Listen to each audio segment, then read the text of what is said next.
هغې تنظیمي عهدیدارانو له د نوې ذموارو سنبالولو باندې مبارکي ورکوم. دې سره سره د ارګنایزینګ کمیټې د ټولو ممبرانو ډېره زیاته شکریه ادا کوم چې دوی ورځ شپه یو کړل او دا تنظیمونه یې سر ته ورسول. په دې باندې د چپنل کې ارګنایزینګ کمیټې ته یو اعزاز هم حاصل دی چې په ټولو ضلع کې ټولو کې لومړنی دوی دا تنظیمونه کمپلیټ کړي دي. په دې باندې دوی له موږ مبارکي ورکوو. بیا د هغې سره سره چیرمنان صاحبان هم ناست دي. کوم د پارټۍ هغه ښه ورکران زما خبر ځان ته وینم، نو زه دا یقین سره ویلی شم چې انشاءالله په دې مرحلې کې به هم تاسو چې څنګه د تنظیمونو جوړولو کې کامیاب شوي، په دې مرحلې کې هم تاسو کامیابېږئ. اوس دا ده چې زیاته ذمهواري په تاسو شوه. په ویلیج کونسل کې پارټي مضبوطول، هر یو کلي ته پارټي رسول، په ویلیج کونسل کې چې کوم ځای کې ضرورت وي چې لاندې په کلو کې تنظیمونه جوړول. بیا دغې سره سره کوم هلته کې چې زاړه ملګري دي چې کوم خاموشه ناست دي یا لږ ډېر خفګان یې شته چې هغوی له تاسو جرګې جوړې کړئ او وګرځئ ورپسې هغوی راپاڅوئ ځان سره. نوي ملګرو له دعوت ورکول، مشر به په دې باندې تاسو سره تفصیلي خبرې کوي، خو دا به تمه لرو چې تاسو به اوس دا کردار به ادا کوئ. د تنظیم جوړولو بنیادي مقصد هم دا دی چې هغه ذمهواري تقسیم شي. اوس دا د ویلیج کونسل په سطحه، د یونین کونسل په سطحه ما ته مخامخ ناست تاسو ټولو ملګرو ذمهواري ده چې هلته کې پارټي تاسو مضبوط کړئ. تاسو هر یو کس په دا ګڼئ چې تاسو ملي رهبر جناب آفتاب احمد خان شیرپوی او د هغه نماینده یې هلته کې،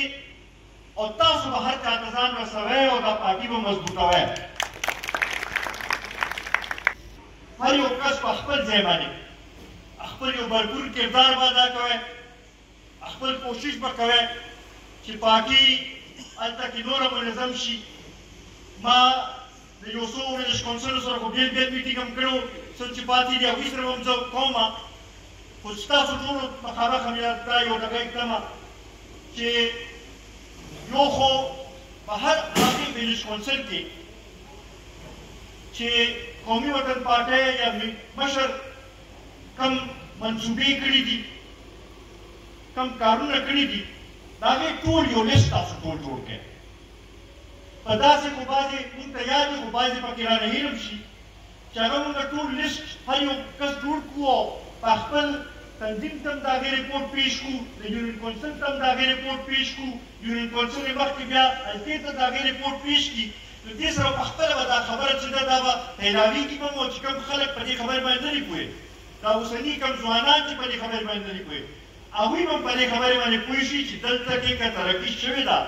نو هغه د قومي وطن پارټۍ په دور کې شوې ده، د ملي رهبر جناب آفتاب احمد خان شیرپو په دور کې شوې ده.